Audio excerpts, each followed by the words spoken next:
We're also saving for a major irrigation project that possibly could happen in the next 5 to 10 years. So ultimately, we're looking to spend a lot of money on the golf course, and we just wanted to get some outside counsel to make sure we're spending the money in the appropriate way, in the right order, and on the right things. And so that's why we brought Kevin in to help us with this. So over the past 6 months, members of the board, the golf committee, and the grounds committee have met with Kevin on numerous occasions. We provided him feedback, input on what he saw when he went out and took a look at our golf course, and ultimately all those recommendations, discussion points helped make this better that we're going to be going through here tonight. It's important to thank everybody that was involved in that process. It was a lot of time and effort. We spent a couple hours going through hole by hole on a lot of these things, and so I appreciate everybody's time when they did come in and provide any input that they had. I'll ask you to think of this master plan like a menu at a restaurant. When you go to a restaurant, you get a menu of options that are there in front of you. You don't order the whole menu the first time you go to a restaurant. You might go through and pick and choose what you want to do. That's all this master plan is. These are options that we have the ability to then decide what do we want to order, what do we want to do, and in what order are we going to be doing those things. So as of right now, there are no plans to shut down the golf course. There's no plans for an assessment. There's no plans for us to do anything major at this point. But at least we have those menu of options that we can choose from and pick and choose over the course of the next 5, 10 years. My hope is that after about 10 years, you can look back and say, wow, with the incremental improvements that we've been able to do on the golf course and look back at where we were today, projecting that out 10 years from now, there's a lot of things that we might be able to do and accomplish.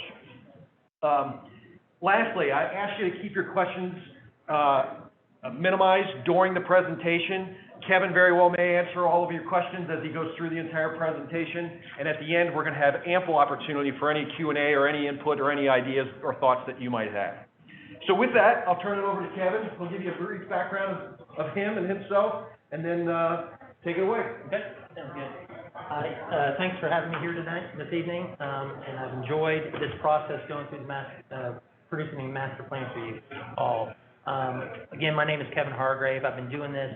I've been in the golf business for over 30 years. So, I'm 50 now, so I actually started about 18. 18 is when I really started getting into this. When I was younger, I used to horse around on our golf course in the late evening. I used to make up my own holes, playing this way, that way. We had the club we remember at, when it came nighttime, people pretty much were off it. So we used to make up our own holes. So that's kind of where things started with me and this whole interest. But I've been doing this. I started so I went to Purdue University. My major is landscape architecture. At the time, they didn't have a golf course, curriculum to do that. I actually took turf courses as well because I was in a double major. I learned really quickly that what Bill does is not what I want. So I jumped from that. I went straight into wanting to be a golf course architect. During my years in college, I worked at Crooked Stick for 2 years when John Daly won. I worked there that year, but then I worked the year prior doing some renovation work. And then from there, I met Pete Dye, and I asked him after the PGA Championship in '91, I asked him if he had any work that I could go to, and he said next year he was doing Brickyard Crossing inside the Indianapolis Motor Speedway, so then I did the renovation there. After college, I ended up working for a company, Landscapes Unlimited, for 3 years. I was an assistant superintendent for them, traveling around the country. And then I got hired on by Keith Foster, who I still do work with. I've been with him 25 years, and I also do my own work as well. So that's kind of my background a little bit there. At the end of the presentation, I have a few courses, stuff that I've done local or in the state of Ohio. We did the work at Coldstream. Moraine Country Club over in Dayton did that work. Something else close is Orchard Lake up in Michigan, stuff like that. So, okay, we can go ahead. Let's go ahead and start. Okay, so what I'm going to do is go through a brief presentation to talk about the master plan we put together, what we're going to do within that master plan. Now, like excuse me, Bob said, this is just what happened was this is what the third or fourth renovation or rendition of this. correct? So I took the first rendition, I just went ahead and listened to the committee, and then I did it the first time. We've dialed it back since then a little bit. So this is the completed version. But we'll go through the presentation. The master plan of the golf course, I'll show you that real quick. It'll pop up. These are what's on the easels. We'll go through the components of the program, and then we'll talk about the different elements and details, the tees, the approaches, tight cut, the bunkers, native drainage ditches, and the stone walls at 8 to 9 that I would recommend going ahead and doing. And then we'll go by a hole review of each hole. We'll go through that quickly because that can get kind of tied up if we start taking through everything, but we'll go through it that way. The card of the golf course, how the yardages will change a little bit, practice facilities, which we addressed as well, and then a potential future new short game area with a 6-hole practice loop, which would be in this area right over here. Here's your range, that area around the lake. What happened is there's been, I don't know if all of you know that, but they already started looking at what could be done in that area prior to engaging me in the master plan. So we'll look at that, and then, my past and current projects that I'm working on. So, yeah. For those online, he was pointing to the area around around the lake to the left of the bridge. I'm sorry. So we'll go to the master plan. Okay, so this is the master plan. We'll go through, and each hole by hole, I've isolated each hole when we go by the hole by hole review, so we'll be able to talk about that. Next one. Okay, the components of the program would be increasing the planting in select areas throughout the property where needed, existing small trees able to be transplanted that weren't, that they can be moved, that you have already here. We're going to transplant those where feasible and establish a tree program for future plantings to replace some of the stuff that you have dying right now or in poor condition. We'll look at that. We've looked at that. The return the scale back to the golf course with proper bunker sizing. Some of your bunkers are too big, some are too small. Wider fairway width, tree removers that open up vistas throughout the golf course so you can see across the property. Improve the lines of play by moving tees, properly moving the tees where they need to be on holes 3, 6, 8, 9, 10, 11, 12, 13, 14, and 18. And we'll talk about those when we get to those, each hole individually. Adjust and reposition the tees throughout the golf course, as we've talked about. Create a more cleaner tee style, which will be level and properly set on line. So more of a squarish looking tee, rounded edges, square on line to get you, on the proper line. Adjust and expand greens. Add a few of the holes, 7, 8, 10, 12, 13, 14, and 18, and we'll talk about those. Create a uniform collar width throughout the golf course of 18 inches, and introduce a tight 18-inch wide belt cut. So you'll have your collar of 18 inches, then you'll have a belt cut of 18 inches, and then your bunker. So you'll have 36 inches in between the drop off of the bunker and the green surface. Okay? And this belt cut would then tie into the existing intermediate cut that you have around your fairways of 72 inches. Okay? Regrade and properly tie in the approaches. Add tight cut areas at holes 7, 8, 9, 10, and 15, and you're removing the tight cut approach at 13 green, that little sliver. And what that sliver is going to become, we're going to lift that, and that's where expand the green 13, that's going to become green surface. So instead of folding like it is and being an approach, it'll be green. We'll lift it and be green surface. Improve the bunker placement and shaping throughout the golf course while utilizing the existing ground features. Create a bolder, more dramatic bunker style with proper sub-drainage, liner, and new sand. And improve the overall cart path quality through the golf course. Reposition cart paths where noted. And then we continue on, talk about add additional sub-drainage as needed throughout the golf course in your flatter areas so they're not as wet. In addition, we would create these natural ditches, and we'll talk about these later, ditch drainage ways to help assist in the removal of that surface water. So these flatter areas, like on like hole 6, we would do a cut area off to the left that'll help us get water from the fairway to those areas and then off.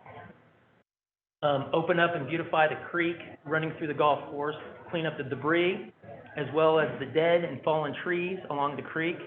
And really what this is you got a great feature running through the golf course. Let's show it instead of hiding it. So we beautify that creek. Reintroduce the creek feature at hole 13.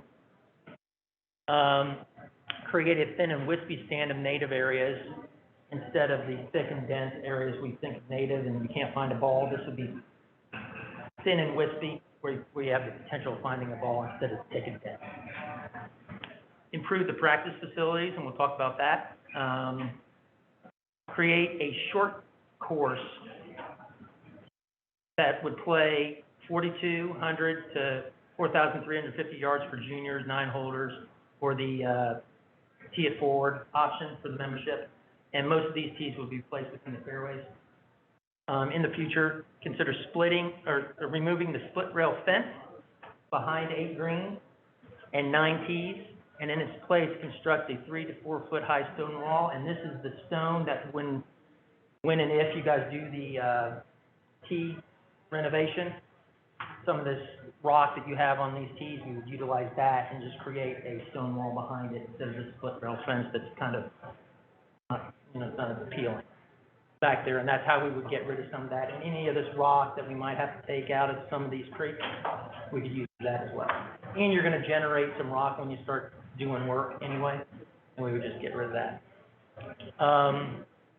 Long term, it is recommended that the cart bridges and player walk bridges be rebuilt to a more subdued, cleaner, and lower profile style. While doing so, then we would look at, are those bridges in the proper location, or are they better moved? Consider future regrassing of all green surfaces using one of the newer or more healthier varieties, and we talked about this. This is part of Bill's deal. And at the same time, the grassing is redone. You look at adding what is a 2-inch drainage line and all the green herringbone coming off, which will help the quality of turf on the greens and the profile. And it will dramatically improve both the playability and maintenance of the golf course. Okay, we'll go on to the elements and details. We'll talk about tees, the approaches and the collars, the bunkers, the native areas, the drainage ditches, and the stone walls at holes 8 and 9. Tees would look like this. So you would have square tees, 2 sides, the front and the back, and then we would round the edges so your mower can make that turn. Some golf courses do a nice point, but it's a little more, takes a little more maintenance time to do it that way. So nice, low profile, not these things sticking up like pyramids or shrines to someone, but nice, low profile, just like that. Okay. What we do is, this is a detail of what it would look like. What you would have is 4 inches of native topsoil right there, capped with another 3 inches of old bunker sand, and what you do is you till it for 6 inches, get a good 6-inch profile there so you can get your keys in, not pure topsoil. It gets hard, rock hard. But that's it, and then you just pitch the tee, get the water off. The approaches and tight cut belt. So this is what the approaches would look like. Nice lead in to the green. So it's actually natural extensions of the green coming into the green surface and just tying everything in nice and natural for this round. Okay. Here's the bunker style. Flat bottom bunkers are an older school like 1920. They're easier to construct, cheaper to construct, and the maintenance is about the same as a flat bottom bunker, but if you were to go to a flashed bunker, which is the sand all the way up the face, you have to do a bigger bunker, because that part of the bunker that's flashed is really unplayable. It just rolls back in, and it costs more, and you have to put a more expensive bunker liner in them. And so this is what we talked about, and we talked about this at the beginning, what kind of bunker style would fit your club, and this is what we came up with here. These you can come in with a bunker like a Sand Pro and you can run the floor of them and maintain a lot of that. And then all the maintenance staff would do is take a rake on the back of their Sand Pro and just work the edges, make sure the edges get right. But, okay, so go to that. This is the detail, just so you have a side look at it. You'll have your collar. Here's your belt cut. So your collar, I don't have it all drawn on there, but you had 18 inches here, then another 18-inch belt cut. Then you'd have this frame right here where just before it goes down into the face. And then what you have is you have your drainage at the bottom. You have a liner that goes here, and then a liner down here, and then you have your sand. And you got this little bit of a flip, so if any ball hits here, it rolls down into here. And it doesn't get stuck. Okay.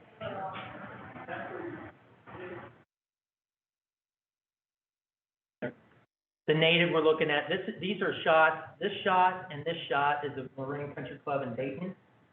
And we had a lot of native out here. Okay, so this isn't what we're looking at for you guys.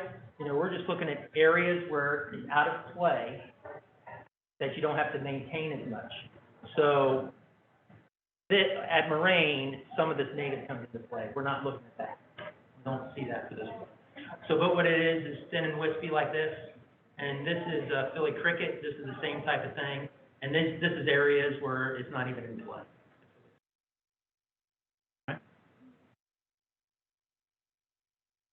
This is a feature that I'm looking at in some of your flatter areas. We did some of this stuff down in Dallas recently. But what it is this fairway is really flat. We get a cross slope here into this ditchway. This is a really cool natural feature. The shadows that come off of it's really great. But what you do is you just get things pitching here. And then if we have to put drainage pipe and basins through this, we can do that as well. But that'll shoot it. I mean, everything's coming right down. And we do it, you know, it's a really cool feature. And I think this would be good at like hole 6, like I said. And then we look at some other areas where maybe we can do this 13 off to the left side.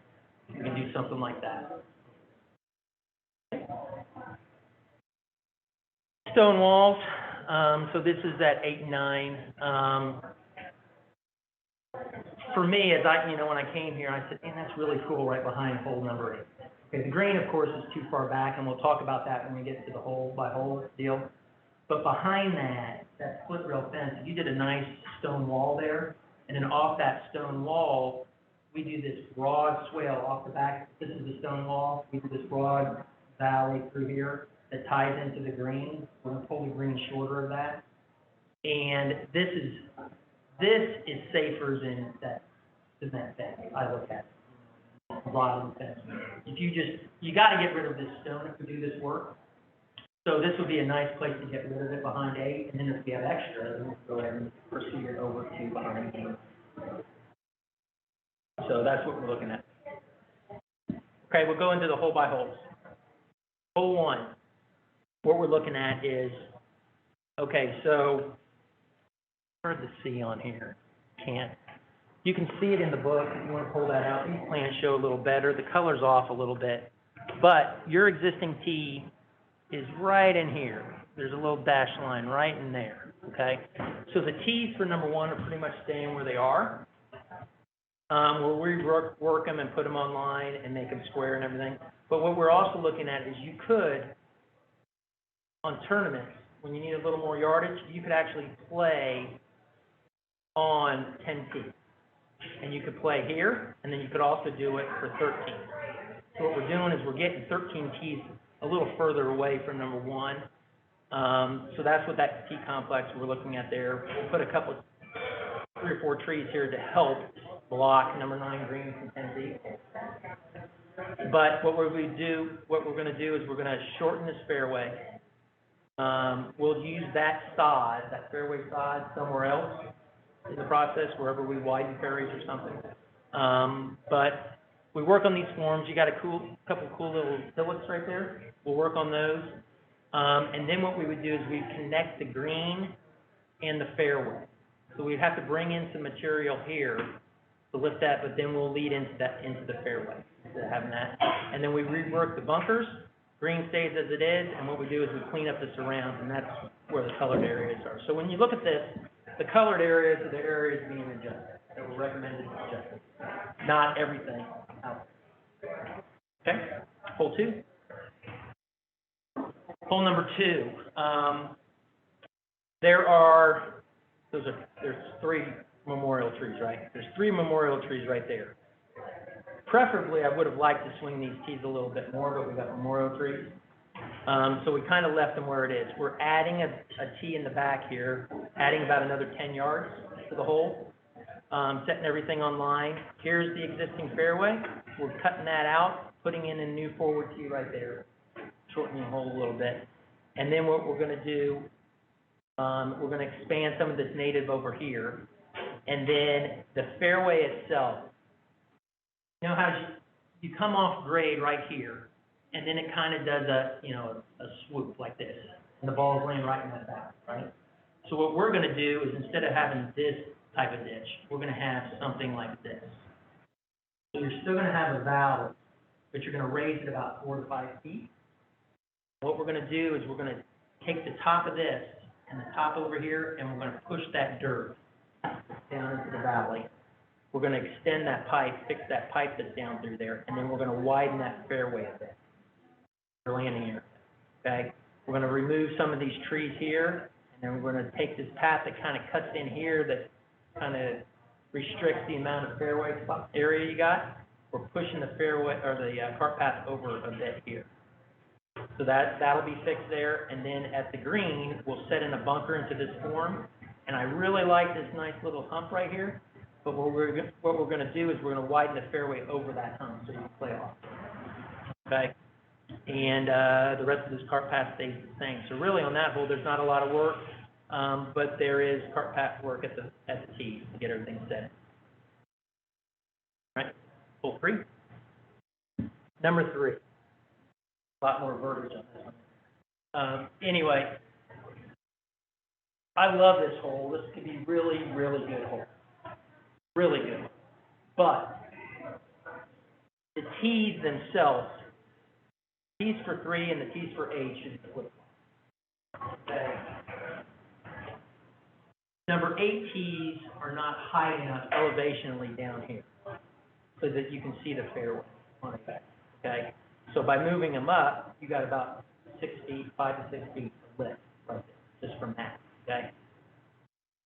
But I would recommend moving the tees to the left where 8 tees currently are, which gets you away from this feel of having this, this tree, all these trees right up on the right side. We'll be able to clean up the creek and expose it, making it look a lot better. But our access, we would put a path here, turn a cul-de-sac here and a cul-de-sac here. So when you come off 7 and you come to 8, you have a cul-de-sac here, but then we link them so you can get maintenance through it. All right. Keep the path as it is, and then we would do an extension off of here, cul-de-sac, and we fix this tee, and we would add a new forward tee right there. I think we were going to, let's see, did I have the yardage on that? No. Bottom left, 320. Oh, 320, there we go. There we go. We'd have a new gold tee yardage at 320, shortening that hole. Okay? Part of your problem right now is this cart path along the right side is a big no. You've got balls hitting that, going down into the water and all that. It's also causing this area, you have no way of getting off the cart path onto the fairway, right? You guys all know that.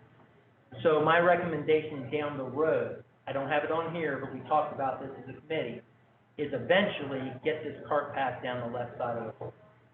Okay, but that's the number, you're redoing the cart path all the way down. You'd have to regrade all this area to get this right. You have a bunker here set in right now. I would recommend adding another bunker over there. Once you get this fixed, you get this cart path done, you get all this fairway regrading done, you can remove this bunker eventually.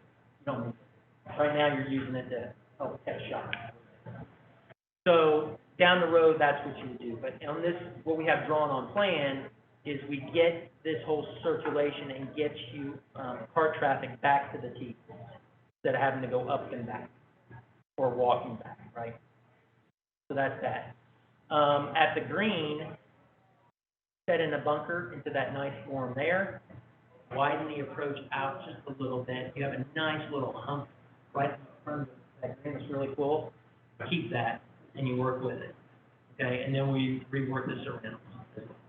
We remove trees along here to help the maintenance staff grow grass along there. And then we cut out a few of these pines, not all of them. There's about 4 pines. I think there's, what, 2, 3, 4 pines. There's 7 that we would leave. Take 4 out. All right? Okay. Number 4 is another hole I really like. I originally, on the first variation, we had redoing these tees. The committee said, Kevin, let's just work with those tees. So we didn't have doing any work here, but we did have working on this tee and then adding a new forward tee right here so that the hole would play at 440. Okay. We would, we kept the cart path, right? Yes. Yeah. We originally had cart path work being done there, but we took that out. I worked around that and keeping that path. Here's the fairway here as well. The existing, we're going to cut that back, use that sod somewhere else on a widening of the fairway like in here. Adding a fairway bunker along the left. I would like to get this hole away from 6th green a little bit, so we want to divert the line of play this way instead of this way. So we're moving the fairway a little bit out to the right, and then this bunker we're working with, but these are out of scale. These are a little too big that you did. So what I'm doing is we would remove the first bunker, we would remove the front half of the bunker, keep the back half, okay? And on the second bunker, we keep the front half, remove the back half. And then fit it in more naturally on the back side there. Right? Remove some trees along the right side to get us close away from number 6 green. And then we had a little bit of cart path work. Oh no, we took that out too, didn't we? Yep. And then we would add a left fairway bunker at the second landing area, regrade that approach. There's some nice forms on the left side of the green that I like to keep to work on, but we would expand the fairway out that way, and then we'd set a bunker, which you used to have a bunker front right. We would put a bunker front right again. Green's not touched, but then we would open up, we'd drop some trees to get some airflow in there, better turf. Do that. And, yeah, so that's that hole. Oh, we would add a few trees in here. That over time, you can start dropping the pines and add some nice hardwood. Right. Number 5, tee work, just get things squared up. We have one big tee there, and then we'd have one tee in this vicinity. You have this tee right here out off to the left. We would remove that and put everything on line. This area right in here, you have a high that kind of comes up, blocks some of the approach, a little bit of this approach, so we knock all this down, use that dirt elsewhere. And then, but I mean, you got this long fairway here, which you don't need, and we use all that sod, some other area of fairways that we widen. Redo the bunker to the right, redo the approach, and then reset in this left bunker. And then what we would do is we'd put mounding behind here. One of the biggest things I saw when I first came out was the relationship, 5 green to 16, danger, I see. No, I don't know if you guys see that as numbers, but I see it. And to put mounding on the back side of this bunker to create separation, and then you take this cart path and move it on the other side of the tee. So as you can see, as we come around the back side of the green, then number 6 tees, we slide them slightly. Here's your existing tee edge, the left edge.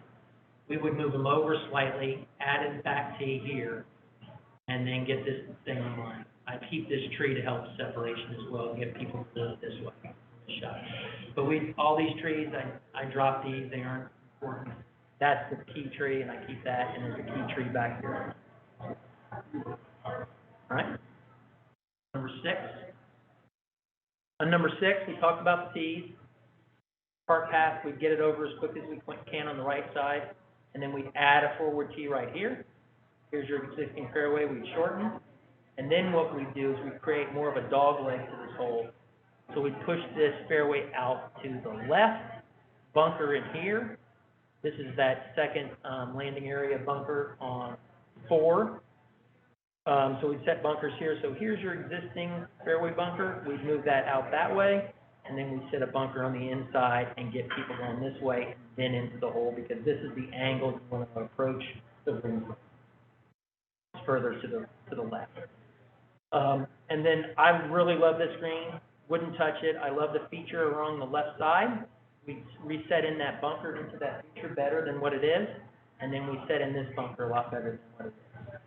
But so here's your existing fairway line on the left, here, and then this area right here is this drainage feature I was talking about that we put here, and then we get things going this way. If we have to add pipe and pipe it to this feature, we will, but right there would be really good to set that on that level.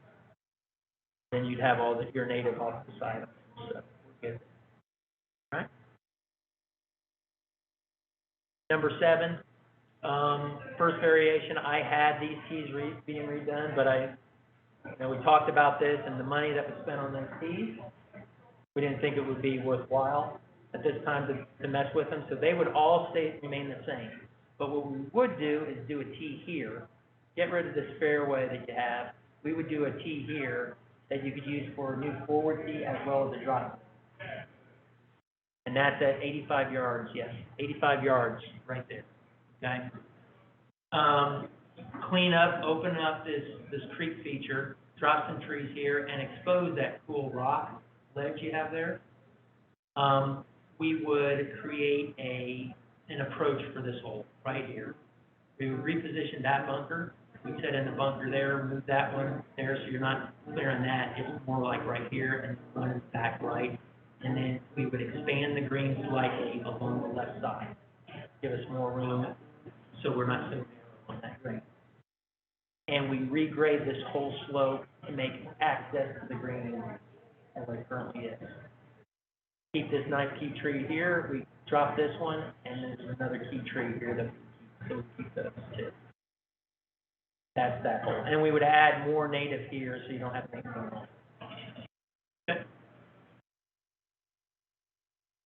Number 8, we talked about the tees and getting them up higher. We would have to do some shading of this fairway, but the thing is to open up this view so you can see this bunker. We set a bunker here, set a bunker here. This nice pit feature I would work with, so you're hitting over that. And then we rebunker the land, we move the fairway to the right along the bluff a little more. We redo the approach, set in bunkers, and then what we do is we shorten this green by about 12 feet on the back, and then we expand it maybe 20. So we're bringing it away from the back fence and giving you more room. But this will be a really cool hole. We add a few trees over here to help buffer from one green. And then there's a few key trees back here, but everything else I kind of clean out and open up. I know you can't see down into the water, but I mean, to open up that vista on the backside would be pretty cool. Okay. All right, hole 9. I had the tees going a little further right, but after my first variation and I came out and I looked at that hole, I saw some flags there and found where the property line really was. So I had to move it back. Your tees are going to be pretty much where they are now, but we'll clean them up, square them up. This back tee moves right slightly, but really this tee right here is going to be on the path. We redo the cart path at the tees, and then we're going to add this tee right here, shorten this fairway, take that out. You can go out there right now and you can see the area where we would put the tee is natural right there, okay? We would expand the fairway. Here's your existing fairway right here. We expand it out to the right, drop the trees along the water, regrade all this area, okay? We would add some mounding to help hide the pump house, but expand the fairway this way, set in a bunker up top, and open all this up so that the water comes into play a little bit there. But this would receive shots all through here. And then what we do is we would connect the fairway to the approach into the green. Well, redo the bunkering to a front left bunker, front right bunker, and then the back right bunker, and then we do a tight cut area right there. Number 10, we put a little, okay, so we talked about this tee being able to be used for a back tee during tournaments for 1 and 13. This hole, we would do this little drainage feature, and it would be a face along this right side of the fairway, and then we would regrade the fairway to give it a little more interest. Right now it's just flat, so it's, you know, it's the longer players hitting a 7-iron or something out there on a flat area, and then just going. We would add some hump, I don't want to say humps and bumps, but put a little more pizzazz into the fairway a little bit, and then we would do this face along the side that you're kind of cutting the corner and biting off which you can shoot. And we move the fairway slightly to the right, right? We do a new tee right here. We abandon this tee and put a shorter tee here for the forward tee players so they can get a little farther down the hole to clear the water. And then the front part of this green goes away, and that becomes approach. So where your deck, as you come up, you guys are all familiar with this green. That top deck, that's where the edge of the green is. And the lower deck is now fairway. Perfect. All right? And then we get rid of that bunker that's there, and then you have 2 blocks. Okay, so there's the stone that's in the front of that. We take down the first, there are 2 or 3 blocks there. 2? 2. You take the first block off, okay? You're not going to have any lapping. We're not going to lose the water going up to the block, you know, and holding the edge. You're keeping that. But that block, that bottom block, is only about 2 to 3 inches higher than water, okay, which is perfect. We take those blocks out. You can put that at the stone wall at the bottom or something, and then cap it with all the other stone. But you get rid of that and you rework that whole approach. And then we expand this green a little bit to the right. That was old. That used to be green over there. That was lost. So we go ahead and pick that up. Since we're losing the front, we'll pick up a little bit of that. Rebunker the front right. Rebunker the left side as well. All right. Hole number 11. During the first 2 cuts on the plan, I actually had a back tee off of this green. Okay. I still think it would be cool to put that in. Okay. But we took it off for the final variation, so there is an opportunity to go ahead and stick a tee back here, a back tee. We would redo these tees, pull the path off the property line a little bit, and then add some planting to help buffer from the residential over there. We removed that tee that's over here, and then we added a tee right here. And then this tee moves over here, and it's part of the fairway. We added cart path here, and actually you're sharing a cart path for 10 and 11 right here. All right? These trees right here, you know, this was a big talking point when we were going through this about these trees. None of these trees are very healthy. Plus, what it does, by having those trees there, you have this double dogleg snake serpentine type deal. And that is a harder, for your weaker player or your forward tee players, that is a tough hole. And the visibility in this area of where you're supposed to hit is impeded by the way the hole moves. So I would recommend regrading this area and dropping these trees, moving the fairway left, and setting in bunkering here to kind of guide you on this hole. And then I have some mounding right here that will help you also show you how to, you know, take your shot in this hole. I think that would help as well, putting some mounding there. And then here we have, get the bunker on the left side closer to the green, and then we set in bunker front right and redo the approach. Nothing to the green stays as it is. We would, though, as well, get rid of the circulation of the cart path that kind of comes around this way and around that memorial garden. We would get it away from the green, and what we would do is we do a turnaround here for 12 tees, but also you can take the path back to the back tees here. And we plan it for some protection back. Let's go to 12. Number 12, so here's what I was talking about. You come off of that. Here is your existing cart path that goes around the memorial garden. Tees are too far left, which is getting too close to number 11. So what I did is I pulled them away, the tees. I originally had them a little further, but we discussed it when we moved it, we split the difference. So we're further from the existing tees. We moved them right, but not as far as what I had them originally. So this gets us further away from number 11 green, and also gives us more flexibility in the cart path away from number 11 green. We added planting along here to help buffer the road from the road. So we put nice hardwoods in here. And then shorten the fairway. These little bumps and stuff that are over here and some over here, we would smooth those out. Rebunker the green. The left bunker here, we get rid of this bunker, bunker here. And then the front portion of this green, how it pitches right now this way, right? And it doesn't receive a shot very well, so we would lift that green, we'd strip the sod off, put it off to the side, lift the green, and then put the sod right back down.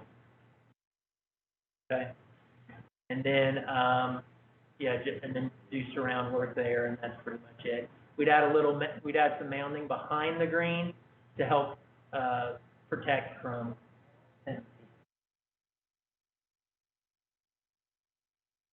13, we discussed the tees already. And then the cart path, we would have to reroute that a little bit. So what we would do is this drainage feature on the left side of the hole, it would be more of a drop-off pit. Kind of what you have on number 4, on the right side of the hole up to the first landing area. Not as deep though, but this broad pit along here if you miss the fairway. But here's your existing fairway line, so we're bringing this hole considerably in. And then we add a bunker here. We get rid of the 2 pines there, and we're going to set bunker there. Extend the fairway. We regrade all this, extend the fairway here, and then set in the creek. Open up that creek. So we'd open up that creek feature. So any of your long knockers that are trying to go for the green have to mess with that.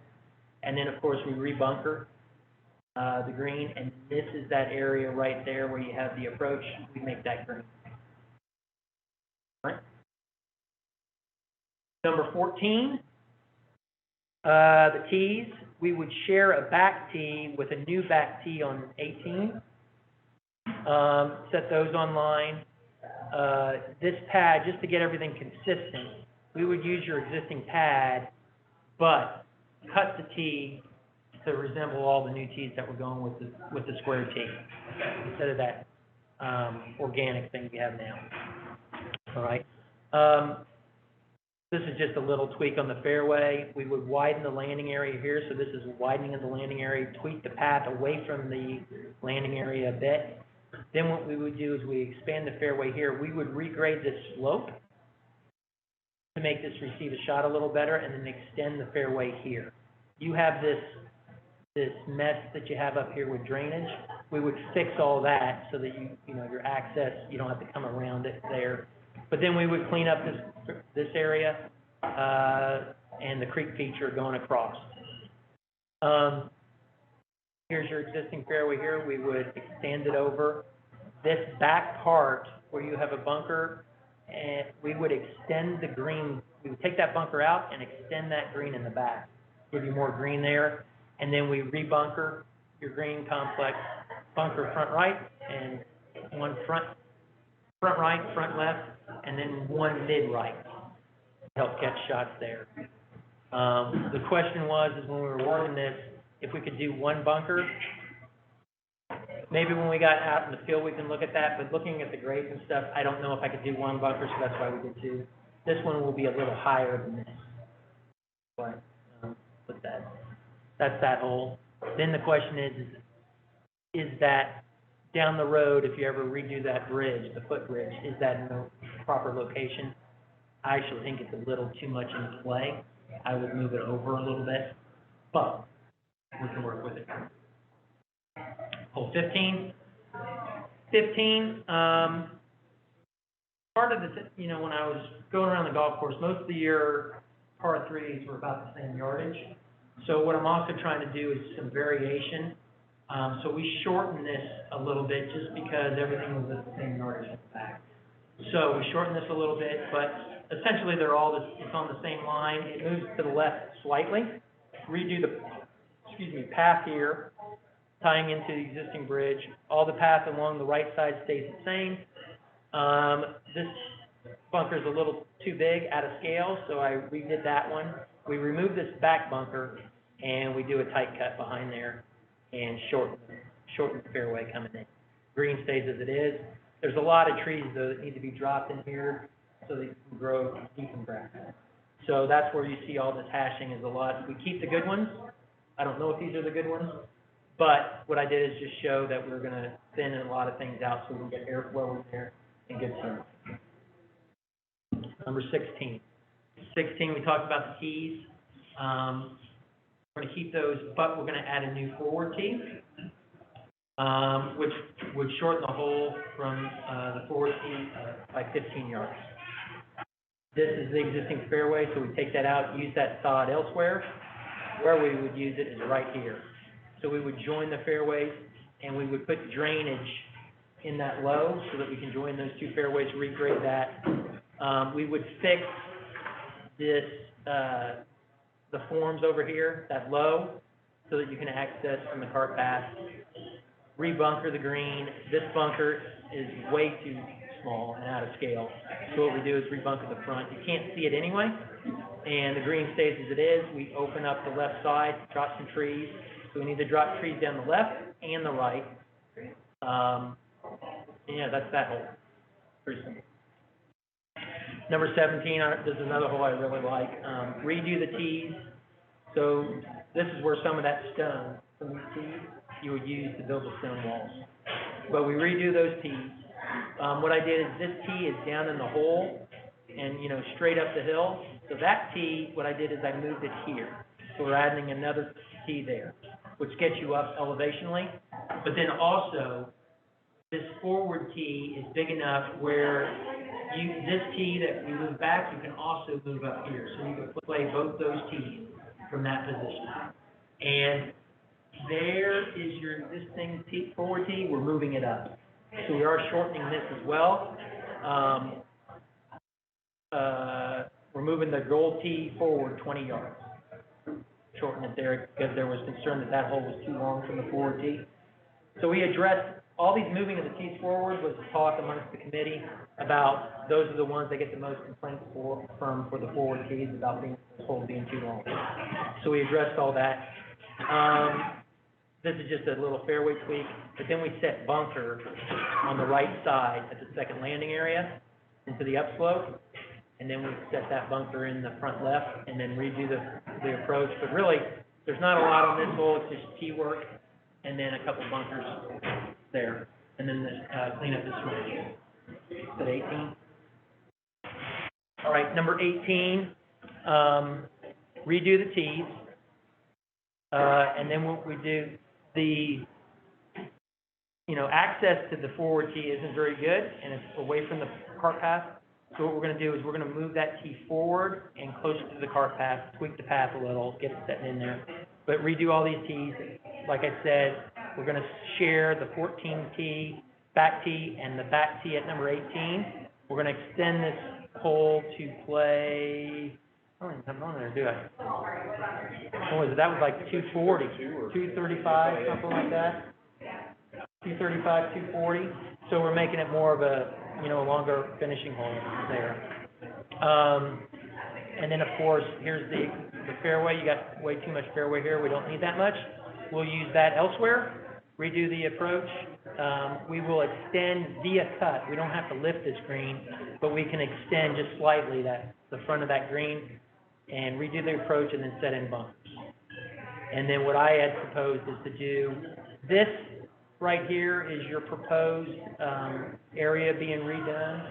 Have you presented that to the membership yet? No. Okay, It's still so- concept development. Yeah, this is a concept of the new putting green and the circulation around it. Okay, so this is, I fit this within the drawing, and then I just put some, mounding behind it to help buffer from the cart path a little bit. And then, of course, this is, parking, extra parking for carts, and I put a little hedgerow there to buffer from number 13. So, you know, we could do planting along this backside, but I thought mounding might work best here. So that's number 18. Now we go on to the short game area. Oh, so this is the new scorecard. I meant to pick up a scorecard. I don't have it with me, but, what's your existing backyard? Do you remember, Byron? Does anyone know? 6637. Is it 6637? Okay, so, well, we're a little bit shorter, but we can get that. We can get back to what you had. Maybe it's 65. Is it 65? 65. Okay. So I did get a little bit more on it.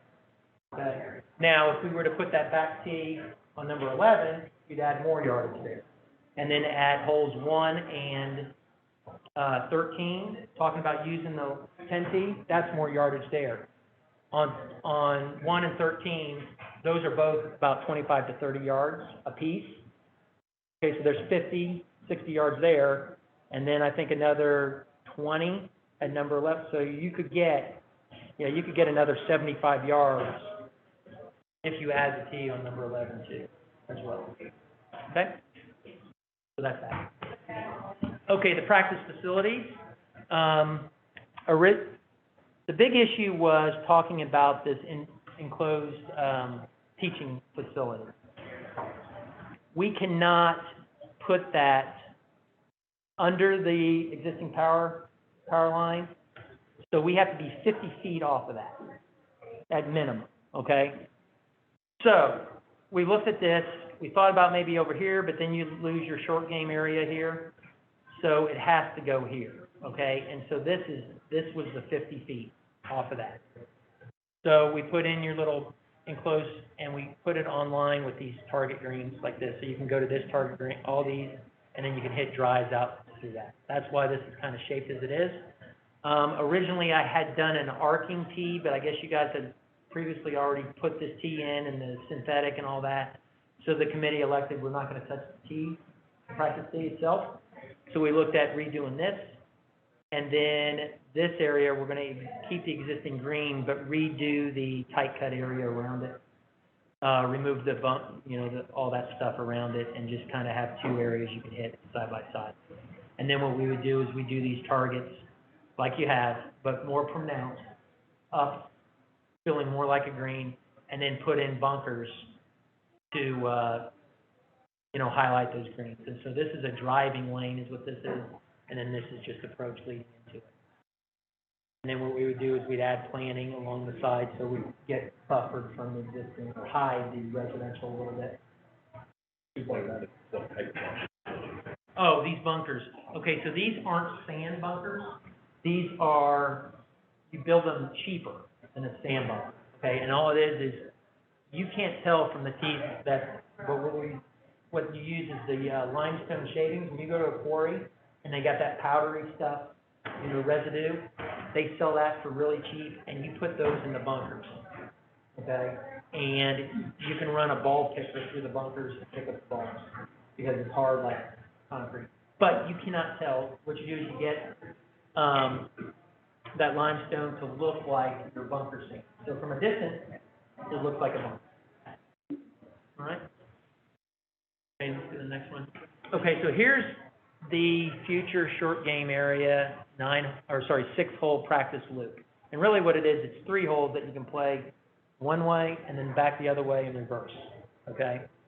So what we looked at is, Mary Ann did it. She's the one that put that together, right?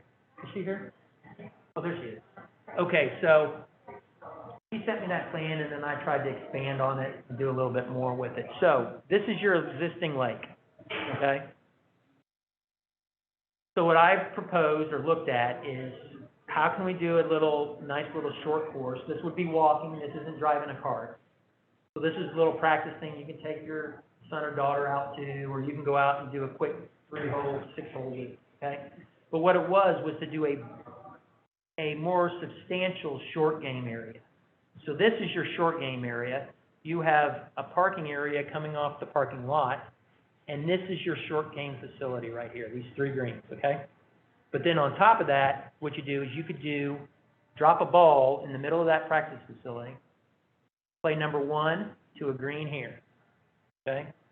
Then this is tee right here, so you could do any of these, this whole thing is a tee, so you could hit from here, hit from over here.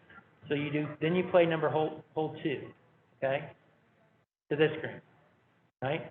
Then you come over here, play hole 3 to one of these practice greens. Then what you do is you come back over here, drop a ball, play a short par 4, or the 4th hole is a short par 3. Then you come over here, drop a ball, and then play back to here, and then you can play to here.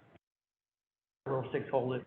And then you're looking at, here's the yardages, and you can play it at a little over 1,200 yards for that. Right? So you could play just a quick 3-hole loop, or you could play a 6-hole loop. Right? So that's where we came up. And these would be simple greens. We wouldn't build these to USGA spec. We just push up dirt and then put a mix on the top of it. If we have to put a little drainage in fine, but we wouldn't do the elaborate, USGA greens that are pretty expensive. We just, build them, what they call push-up greens, to match the style of what you already have. Okay? That's that. Okay, and then now we're just at the end, talking about some of the projects I'm doing. I did Meadowbrook in St. Louis. We did the front 9 last fall. I'm going to do the back 9 this fall. Okay, and this project is, their budget was $900,000. Okay, so we're doing bunker work, a little bit of fairway work, a little bit of green adjustments, kind of like what we're talking here. So this project, my budget was, for both 9s together, $1.8 million. So 900,000 or 900,000 is what we're working on. So this is, there's some irrigation work with this, but really it's retrofitting what they have. But we've moved the bunkers quite a bit here. There is a little tee work, not as much as we're talking about on this plan. I'm only doing, maybe 7 tees on this job. So we came in slightly under the budget of 900,000 last year. So I got about 35,000 I can play with this year if I go over on the other 9. Okay, so that's that one. Mission Hills, I'm doing the bunker work there this fall, starting mid-September. And they actually threw in about a month ago, they said, hey, we want to do some tee work, so we're also doing tee work.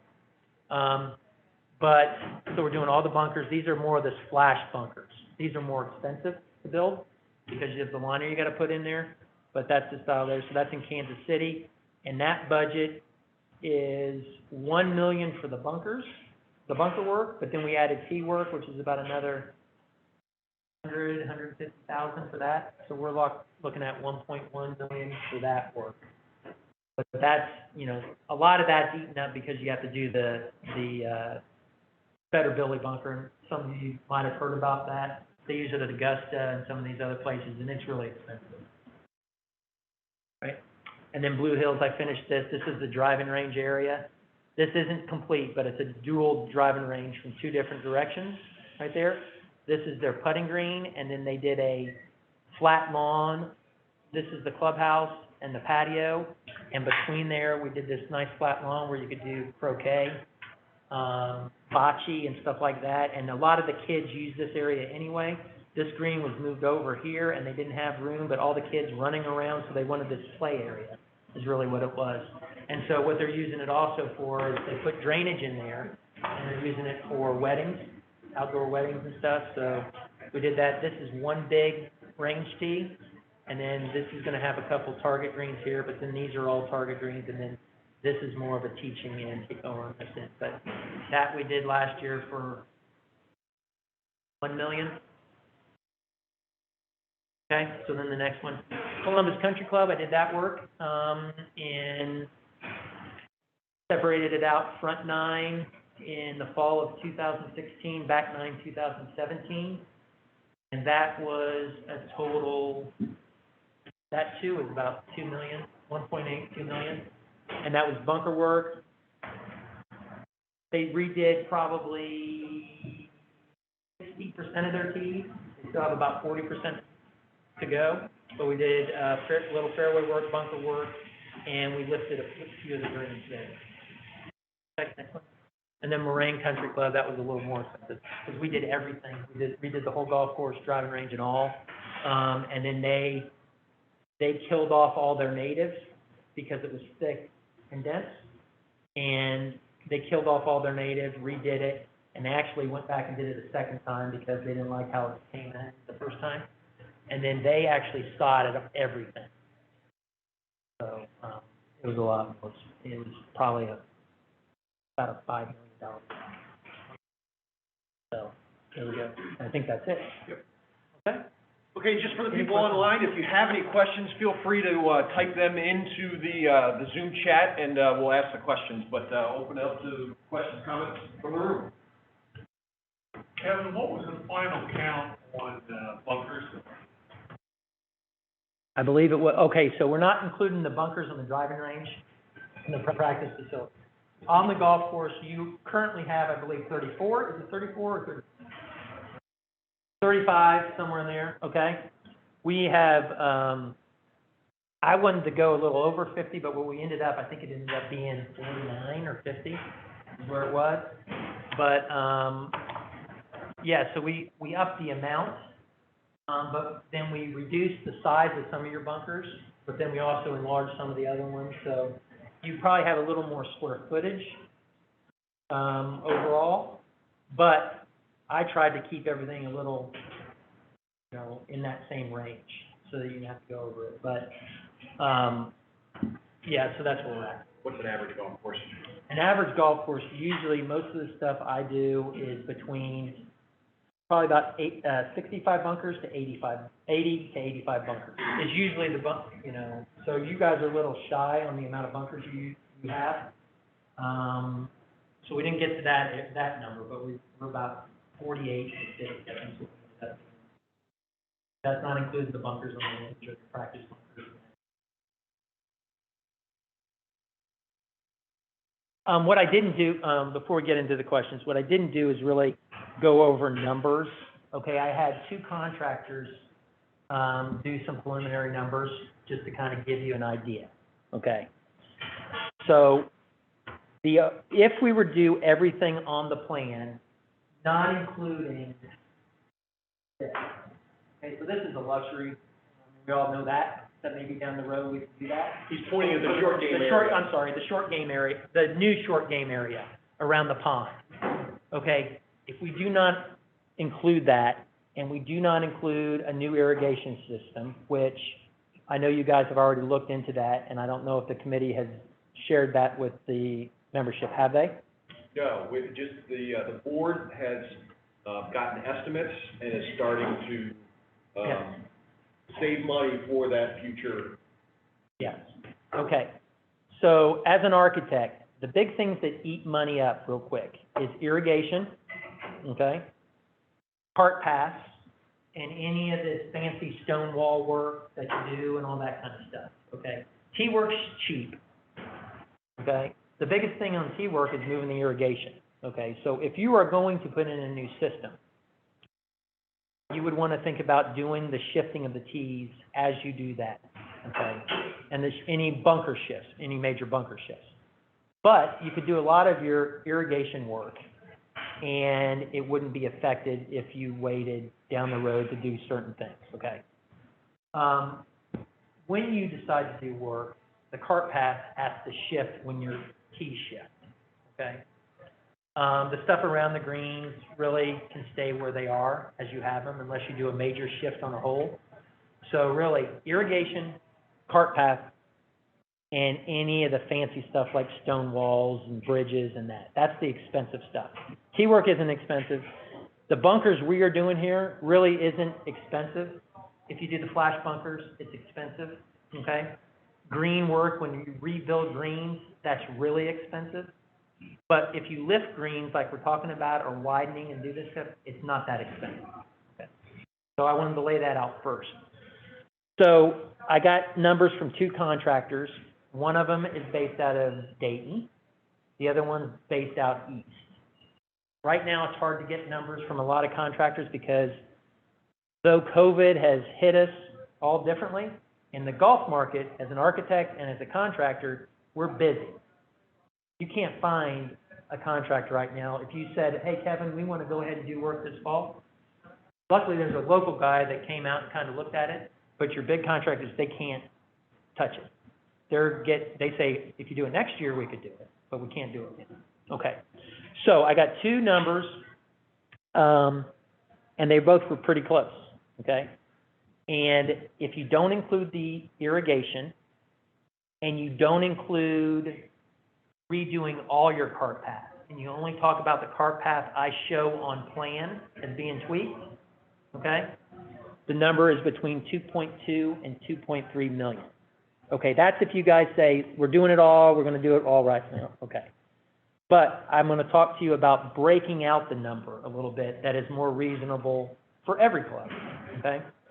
So what that consists of, there's some other little things in that. When I start reading off these numbers, you're gonna say, Kevin, it's not exactly 2.2 or 2.3.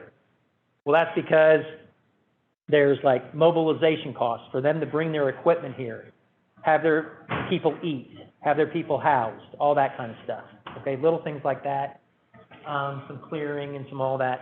But what you get is your tee work is going to probably be around all the tees as shown on plan. We're talking about as shown on plan.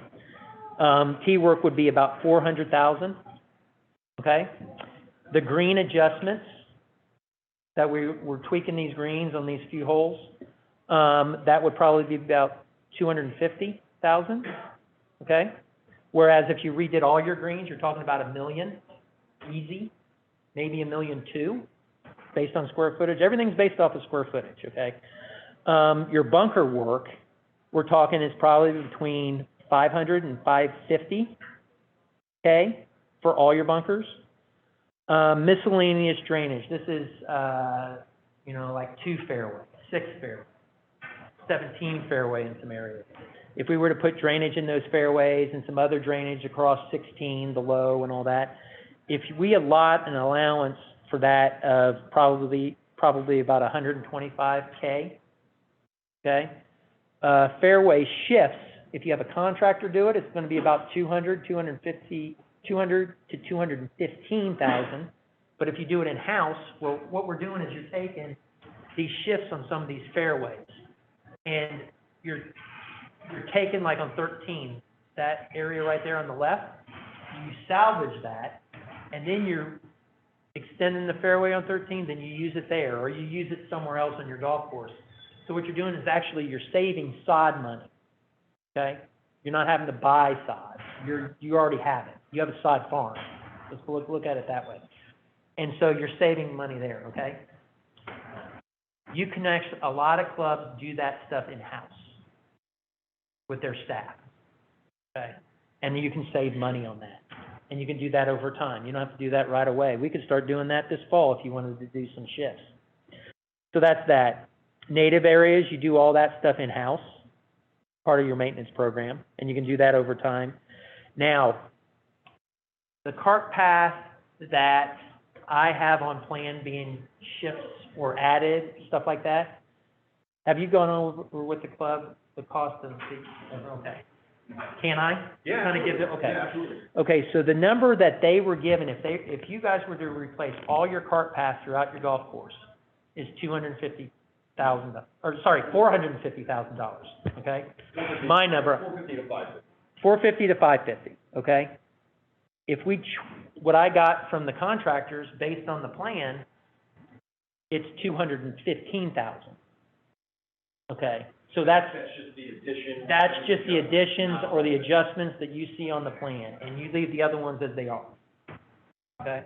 So that puts that in perspective. In addition to that, so then your existing range work, your existing range, so just this, right here, your existing range as you have it, and the tweaks we show on plan, is probably about 250 to 275. That's a lot of dirt work is what it is to kind of get things, all going right and that stuff. So that's what we're looking there. Based on, after you do this circulation around the clubhouse, you're gonna have to redo this putting green in here, okay? That's probably, depending on the size and what we have to do, based on how this is laid out and everything, it could be 75,000, it could be 100. I can't really tell you that yet because I don't know what we're gonna yield. That's based on square footage, okay? And then this this area, if we were to ever, down the road, if you were to ever to do this, and I think this is good to put on plan so that you have it for the future. Based on however you build the greens, what kind of irrigation we put in there, that's the big thing, is how you irrigate that, Are you gonna irrigate it like the rest of the golf course, or kind of cut back and save money? That thing is probably gonna be, that's gonna be between 350, 450, somewhere in that range if you did something like that. Okay? So that's kind of the numbers. So it kind of breaks things out for you a little bit. So really, we put together the master plan as an ideal scenario. Okay? I don't drive what you got. I present a plan on where I think you should go. And the committee and I worked on the plan together on where we say, hey, this is where we can go down the road. So how you go about addressing the issues and how you guys want to attack it is really as a club or as a committee speaking for the club on how we go about it. So hopefully that kind of puts, I let you guys know what things are going to cost and how you do it. But we've done programs, we've done a master plan, and we have sat on that master plan for 5 years. And then all of a sudden they do it all. Or they do half the front 9, and then they do the back 9 the final. We've done it where clubs have said, you know what? Let's do all the bunkers next year, and then wait a couple years and then do the tees. We've done that. So there is no, what I will say is you don't want to do, let's do 3 holes this year, let's do 3 holes next year, 3 holes the year after, because your membership won't buy into that. Because they're working around construction all the time. So I would recommend if you do something like a 9 and 9, or you do 9 holes one year, you don't have to do 9 holes the next year. You're going to want to, but you might want to wait a year, give the membership a year, and then do the other 9. Or you do something like I said, where you do all the bunkers, or part of the bunkers, fairway bunkers. We've separated them out, fairway bunkers one year, greenside bunkers the next. So there's many ways you can attack it. That's where, as a club or as a committee, that's where that decision is. Go ahead. So that work you do it in the winter time, October. We do a lot of our work. Okay, if we do a big project, we start our construction work in like June. If we do the whole golf course, we start in June and end in the fall, like around Thanksgiving. Okay.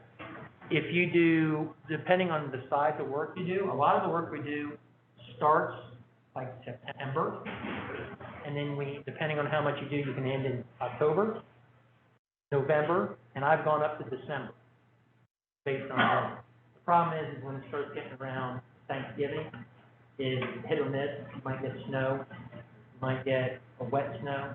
Snow's okay, it's the wet snow, slush and that. Because you open up a lot of areas and then you have bare dirt, it's like a sponge and it never dries out.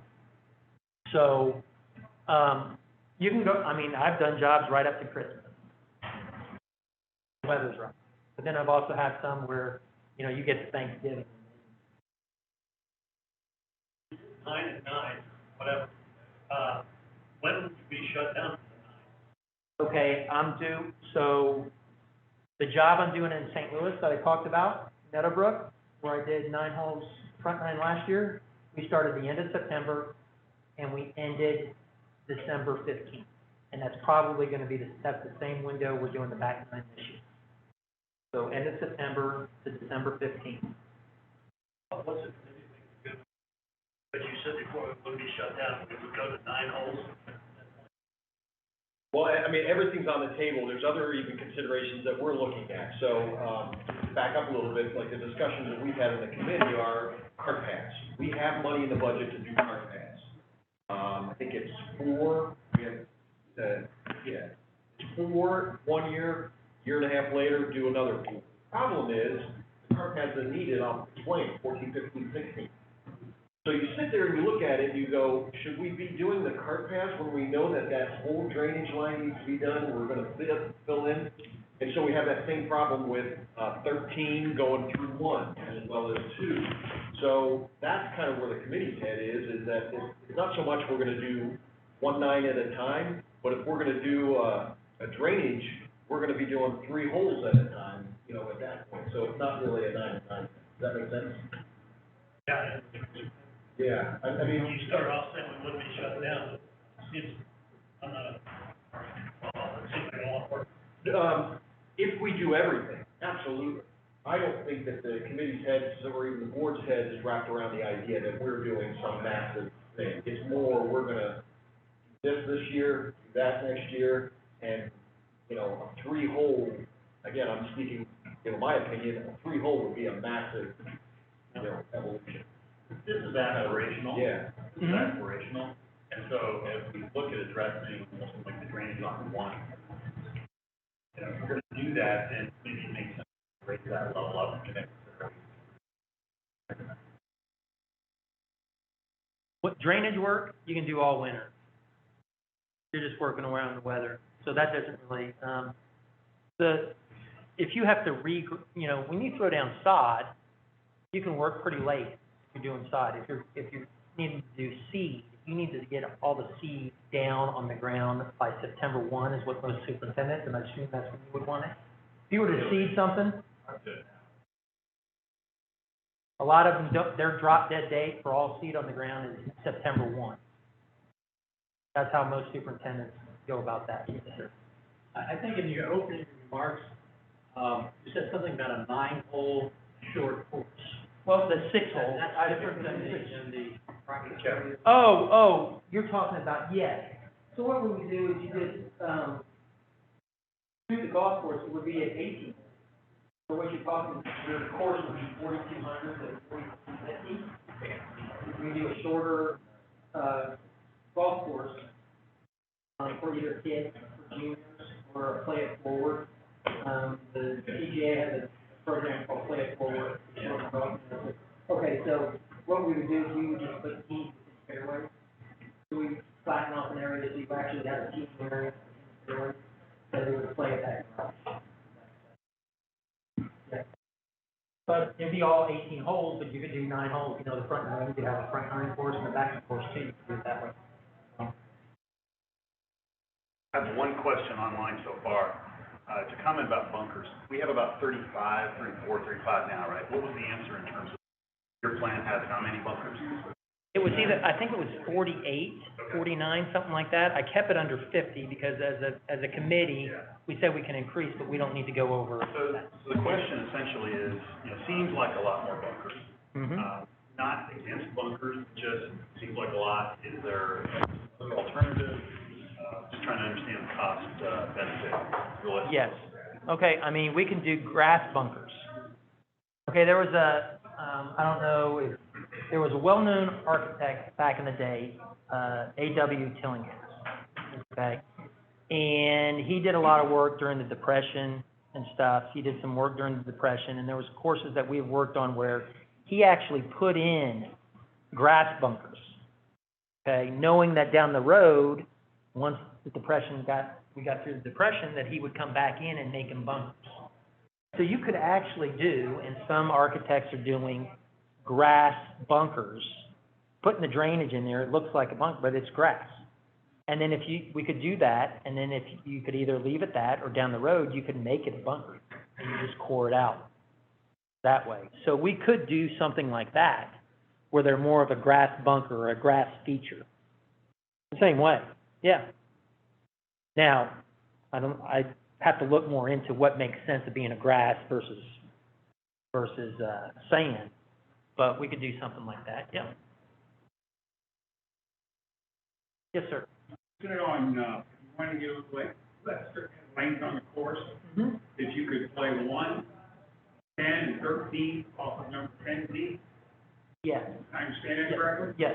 So if you had a, you know, say some Ohio code, okay, they say, we need a little more yardage, you would just move either 1 tee or 13 tee back, and you could play it on that middle tee, the back part of it, and then on number 10, you just move the tees, you know, away from that. So you wouldn't play all 3 at the same time? Yeah, no, yeah. Originally, what I had is, I actually had a dual back tee that was right in here, between 10 tees and the 13 tees and 1 tee. I had a tee there. But as the committee was talking about it, you know, we said, do we really need to do that tee? And I said, well, no, actually, I was just trying to get additional yardage if you had big tournaments. And I said, why don't we I'll tweak things to make it so you can actually play off of this tee, the back of that tee, those 2 holes for the yardage you need. So when you get you know, if you were to go ahead and play that back tee for both 1 and 13 off of that tee, and you were to add a tee here, you're adding 75 yards of golf course like that, which you could.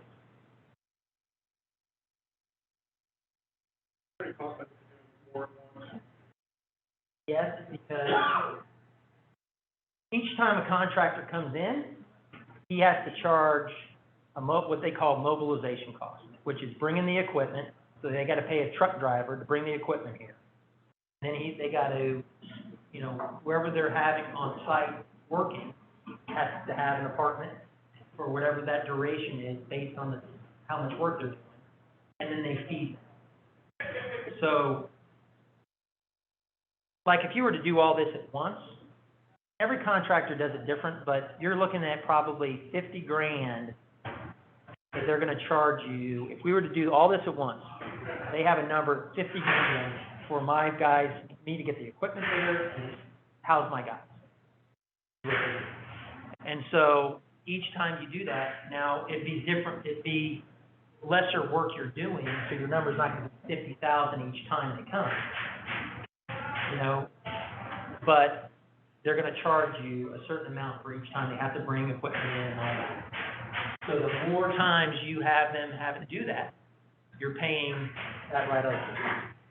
So it'll be more. So if you broke that out into, say, 4 years, that 50 could be 150.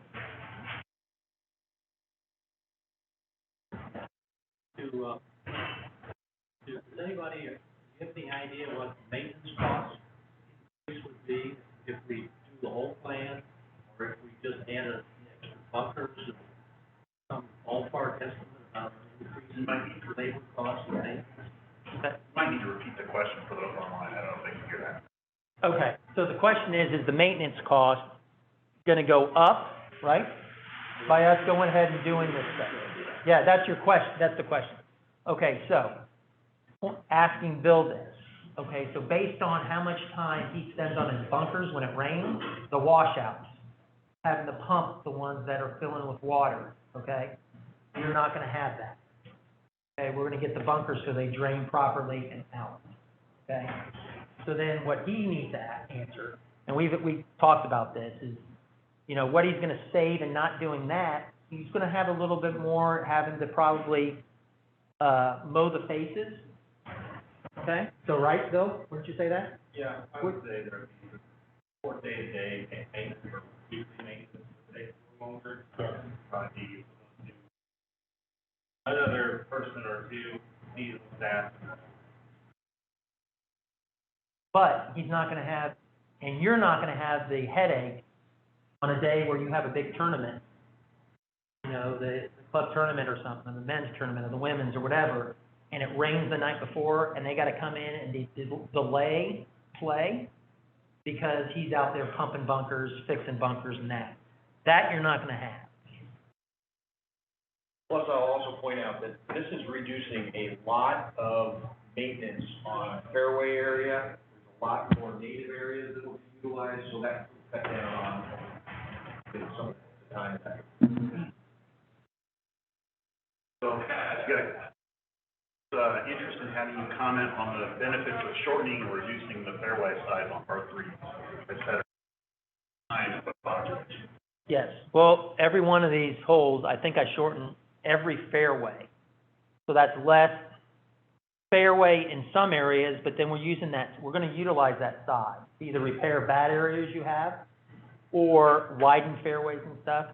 So, based on me just eyeballing things, okay, eyeballing where I took sod out and expanding things, you're gonna still have less fairway to maintain. Okay, I didn't do a takeoff on exactly how much, but just eyeballing it and know how I shortened everything and moved everything, you're gonna have less fairway to take care of. Kevin, do you have a recommended first step? Like, what changes would make the most difference right out of the gate? And how big a chunk would you bite off on that first step? And I know that's gonna be a tough one. Yes, okay, so if it were me and I own this club, okay, through my experience, the biggest thing that gives you the instant wow and where everyone's happy, if your bunkers are not performing right, the sand's bad, all that stuff. Bunkers are you're going to give your most bang for your buck. Okay. In addition to that, the shorter players, the lady players, your super seniors, that stuff, the forward tee work also goes over really well. Okay, so that tee work goes well. And then, of course, if you can ever lengthen the course for the better players, they're happy there. Okay. The not so glamorous thing, but is always needed, is drainage, because you want to have good drainage throughout your golf course, so you can get out there and play as quick as possible. So that's with bunkers as well as drainage, you know, throughout. Unfortunately, we're in an age where everyone wants to ride the golf cart. We're back in the day, back in the 20s, it was walk, you know. And unfortunately, cart path you've got to have good cart path as well too, but that's one of the big chunks that are heavy, okay? And then of course, you know, Bill would always say, I'm gonna do a better job maintaining your golf course if you give me the right irrigation system, okay? What I would recommend is, and we were talking, Bill and I were talking about this before, I would recommend you fix these drainage areas where things are too flat and it's too wet. Okay? I would recommend that. I'd recommend dropping trees so that he can grow grass. So that's helping him in two areas right off the bat. Okay?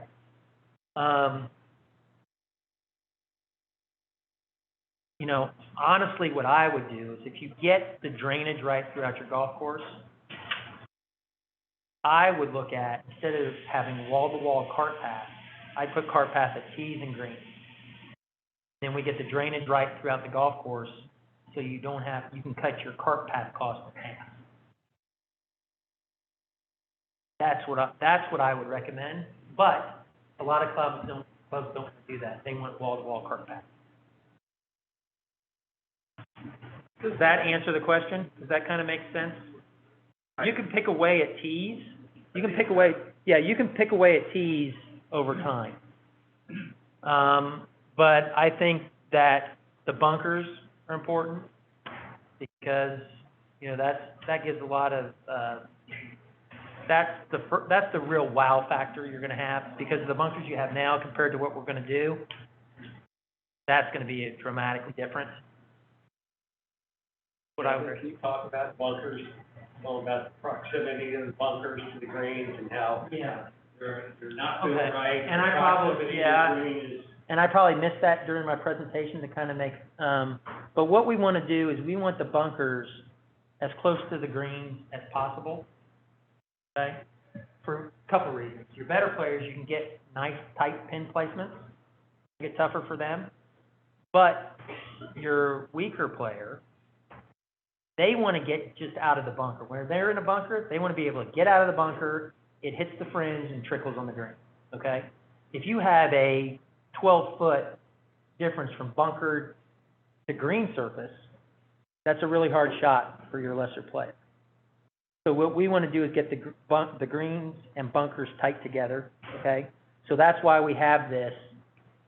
You know, you have 18 inches here, 18 inches here. That's 3 feet from the surface to the top edge of the bunker. So as long as someone can get out, they can trickle it down and on.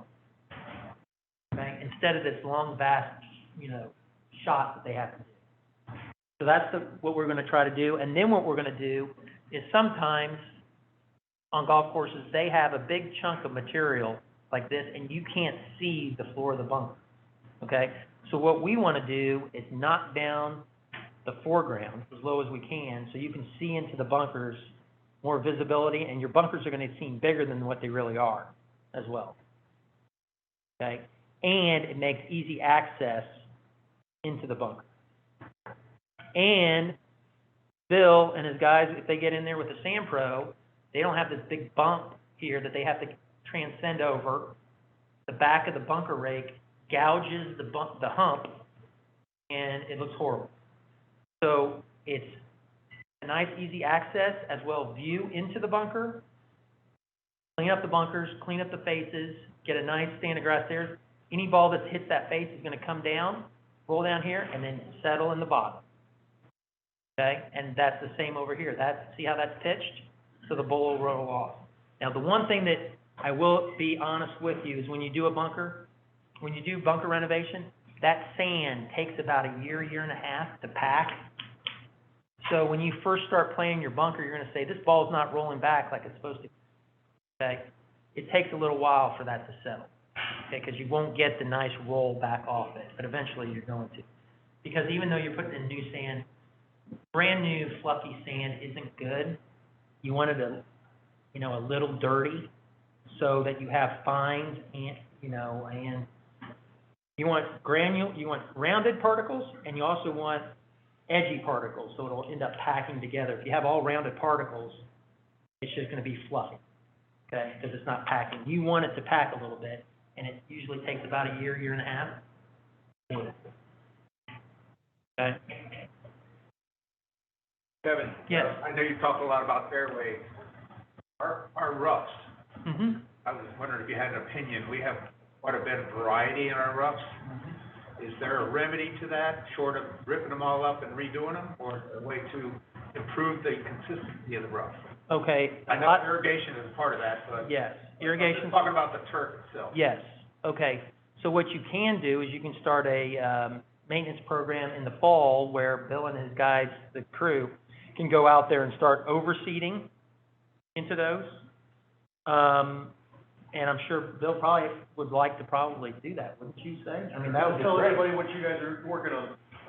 We have an old main price liquor heater that's been buried in the corner of the barn. Well, we just went through and replaced all the blades. It should be ready to go. Josh, the mechanic, got it all tuned up, and it should be hit the course here pretty soon. Focusing on thin areas, spots where it got burned down.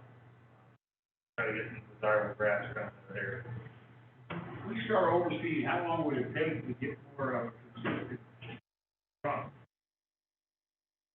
We have a lot of bent grass out there. I don't know, about short of spraying Roundup, you're gonna get what you want in a reasonable amount of time, but, Couple of years? if you kill it all off, yeah, a couple of years. Problem is, the bent grass always takes over the good grass. So unless you get rid of the bent grass, you're kind of fighting.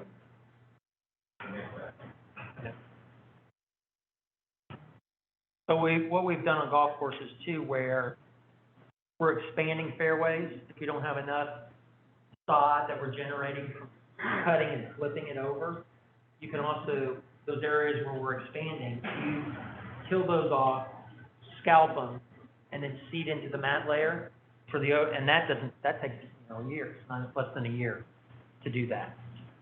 With that.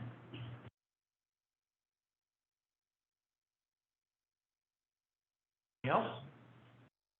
This may be an unfair question, but if you had the money and your project manager, how long would it take to do all of that? Shut the course down, In one day, one question. one fell swoop? I think you said Okay. June to. Well, we did Moraine Country Club, which was pretty much a blow-up, okay, except for the irrigation. The irrigation, we just retrofitted into it, where we made shifts and stuff. But we shut that down June 1. We did that, and we lost all of June to bad weather. I mean, we were a month behind by the time we hit July because it was raining all the time, okay? And we finished that job, right around Thanksgiving. And we were a month behind. But the important part of that is, when did they start, were they able to start playing on it? Was it April 1? They started, Memorial Day. Yeah, so that's so it's essentially almost an entire year. But they regraphed everything. I mean, they cored out all their greens, rebuilt them back up to USGA specs, and then reseeded their greens. Okay, so we're talking, it was shut down that long because they had a lot of grass to grow, a lot of seed to grow. How long was Cold Spring down? Well, that was, okay, I don't know if you know the whole story, but the superintendent,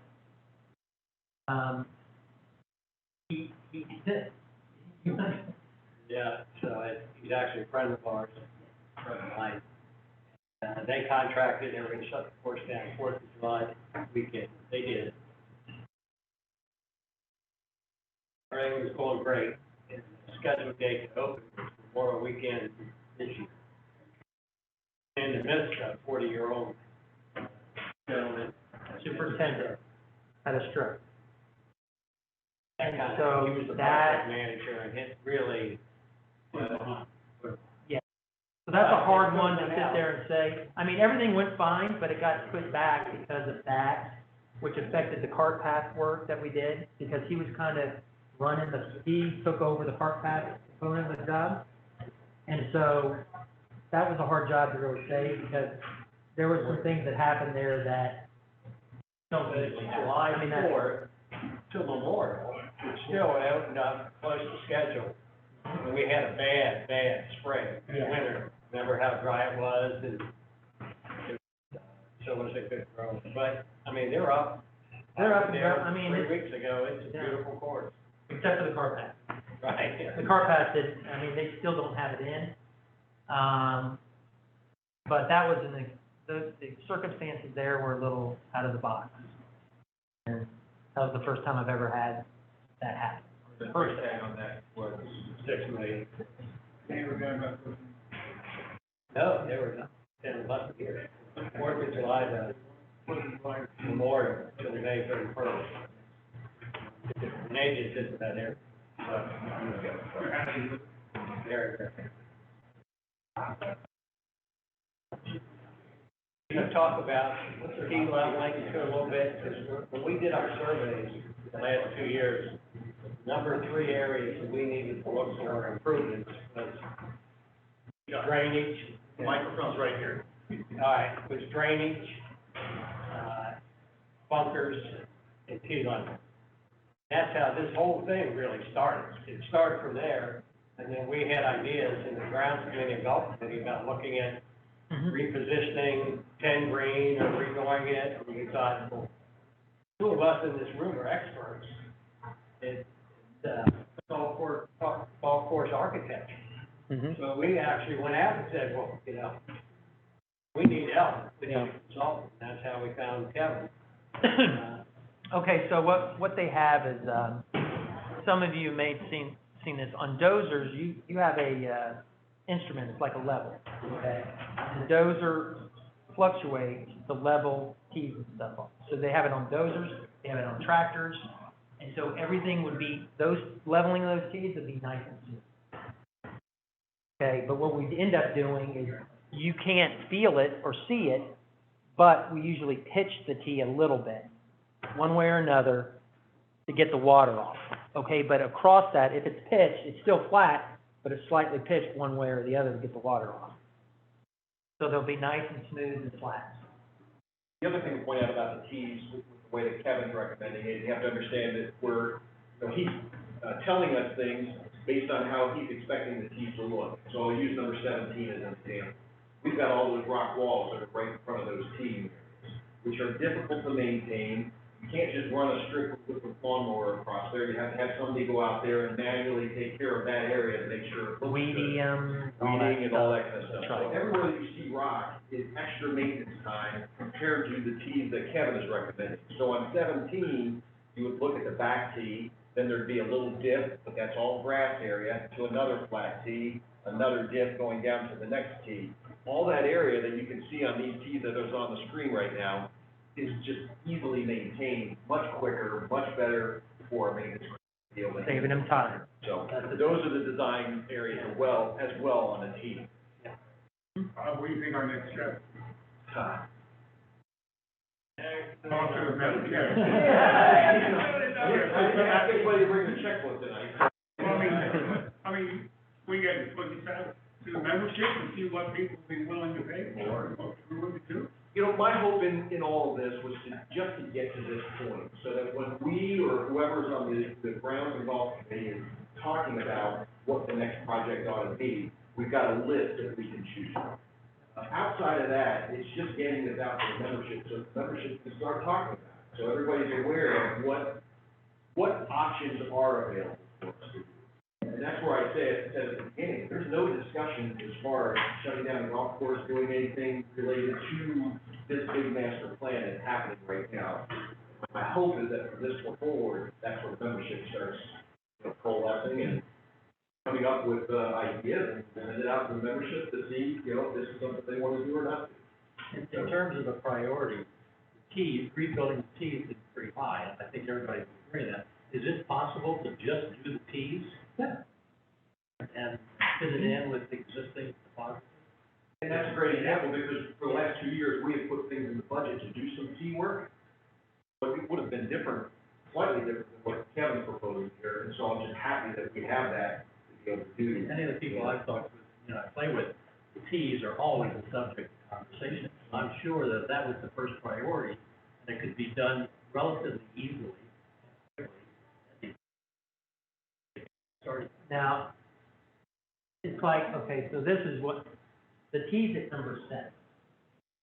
I don't know what your number was on that. You spent a lot of money for a lot of stuff. And,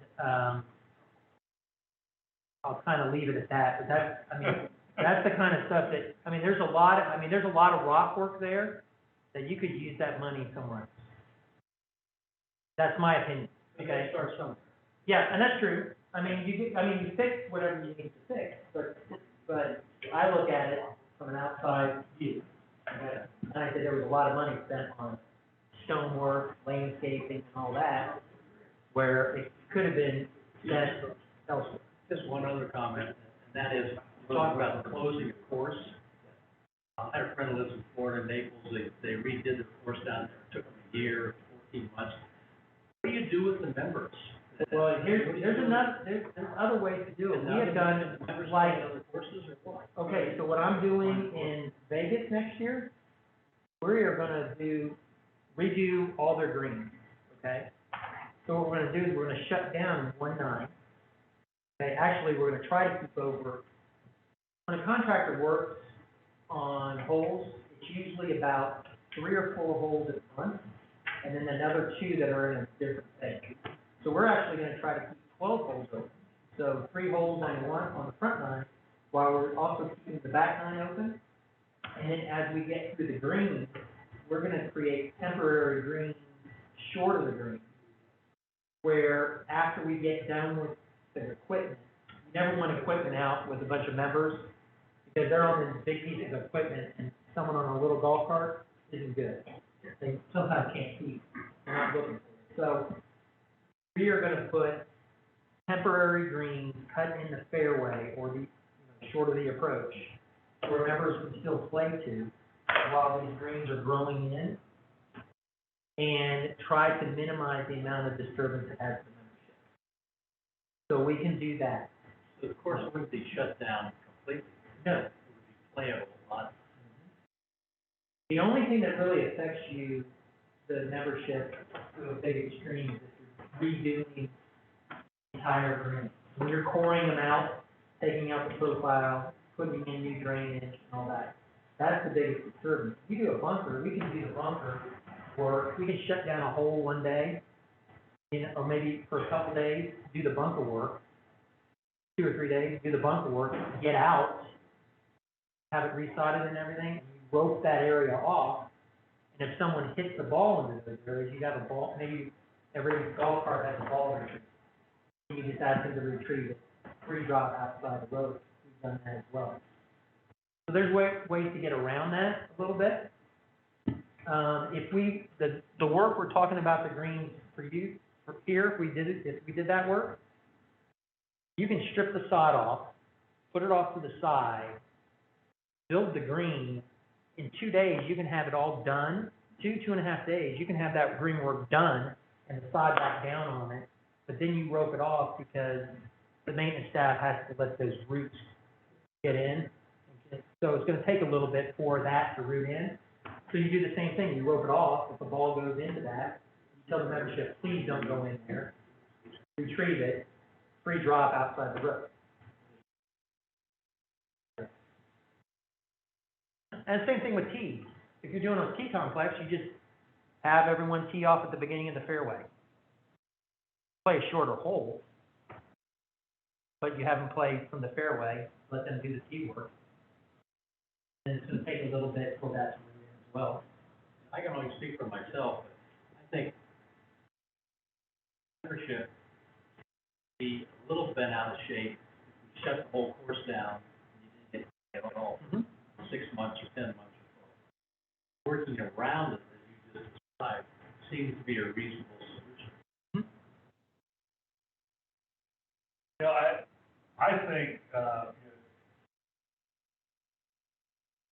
perspective I put on this is a plan to take a trip to San Francisco. We said we want to go to San Francisco, not LA, not Seattle, not Boston. Right? Now, how we're going to get there, we're not going to buy an airplane ticket and fly out there at once.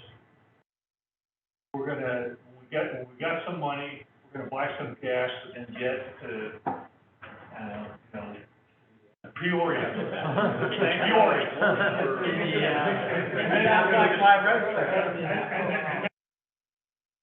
Yes, we'll drive to, Kansas City. We'll bite it off in chunks that make sense, financially, and chunks that make sense, beneficially to the members, and also chunks that minimize the inconvenience of the members. We gotta balance those three things. But, this is San Francisco, it's not Seattle, it's not Denver, it's not. It's really a logical way to go. All committees have the right. Kevin said, you want to do this first and then. So you're doing things that make sense and reach the next step without backwards. Well, as Bob said at the beginning, we've got the big kahuna 5 years or so out of the irrigation system. So let's make sure what we do between now and then, we don't have to undo, because of the irrigation system.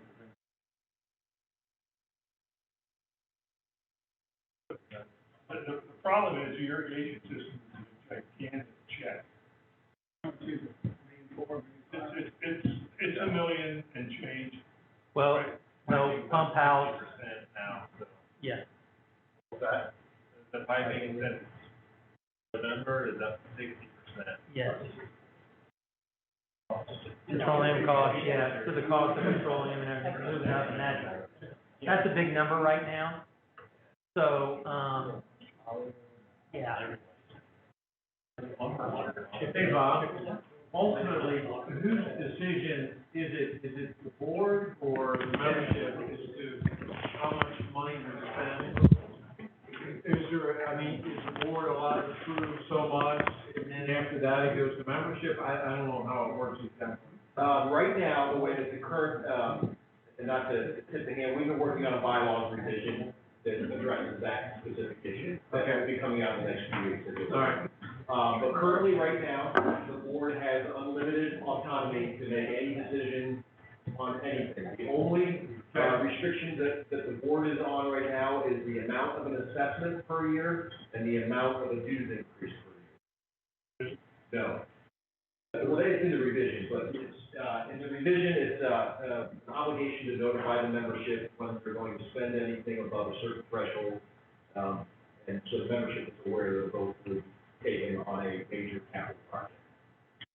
So right now, what you said, it was 2.2 million, whatever, 2 million. The board could say, yes, we want to move forward with that without approval from the general membership. That's exactly right. Bylaws, as Bob said, bylaws are likely to be changing next month, presuming that membership agrees with what we come up with, and that would be restricted along the lines. But our indebtedness is restricted already. Right, and 50% of the, assets of the club, Yeah. but, that's a big number. We don't have enough cash in the bank to do it. Right. So we'd have to raise it or borrow it or whatever, so we are restricted. Absolutely. So the board can also, it's up to them to assess the membership, whatever they decide is appropriate. Correct, except for right now, that's the restriction, can only be at 10%. The regular family dues. Of the regular family dues, and regular family dues can only be increased up to 10% every year.